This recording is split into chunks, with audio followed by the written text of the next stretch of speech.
Thank you very much, and thank you for setting aside time again and taking over the chair so that I can listen carefully to what others have say. Thank you, colleagues, for the huge amount of interest that's been shown in this file. As you say, about 850 amendments. This has been a very interesting reading experience for myself. Unfortunately, we only got the English translation of all of the different amendments in the past couple of working days, and I wanted to make sure we could look at all of the different amendments. A lot of colleagues have very helpfully tabled variations on my original suggestions, so that I think is helping us to move towards a consensus.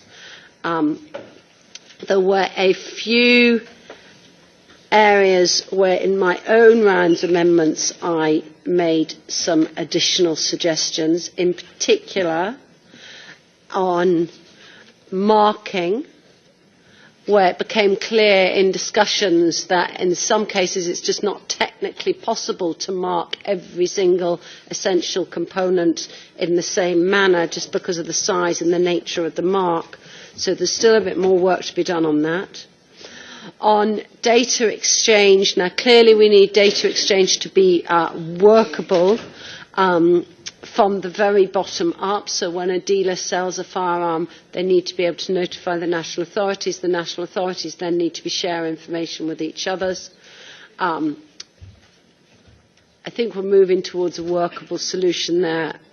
There's some more work we need to do with the Libe Committee. On the deactivation regulation, the more I hear from citizens about the confusion that's being caused by the DEAC regulation at the moment, the more I am aware that that was a rush proposal which has got some serious flaws, and as a result of that I've proposed bringing the entire DEAC regulation into this document as an annex at this stage, and that is to ensure that we keep the Commission and the Member States fully focused on the need to rework the DEAC regulation and make sure it actually works, because there's some serious concerns about what they passed in November. And I also put some amendments in about the permanent conversions. So in Annex A6, well, we talk about semi-automatics converted to automatics. I'd table some word about that needed to be a permanent conversion. Those were the main amendments I put in the second round. Thank you to people who co-signed them. In terms of a voting list, we had a meeting with members and shadows last night.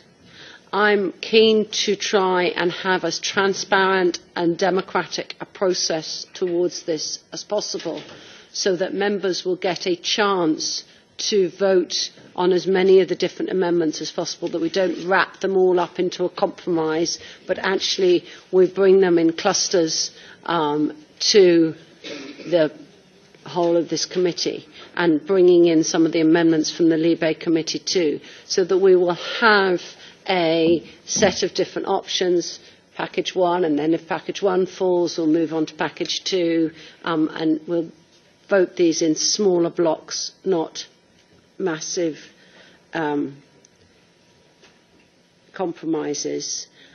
I think that that is a more complicated arrangement than we would often do, but I think it gives it democratic transparency, and it allows us to then start a discussion with the Member States and the Council, knowing more clearly what the views of the Parliament were.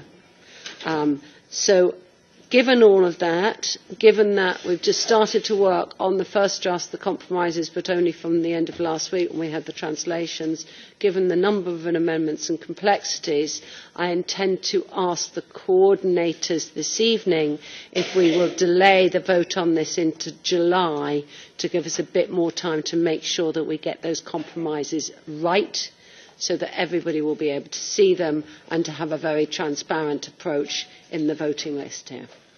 Thank you. Bene, grazie davvero alla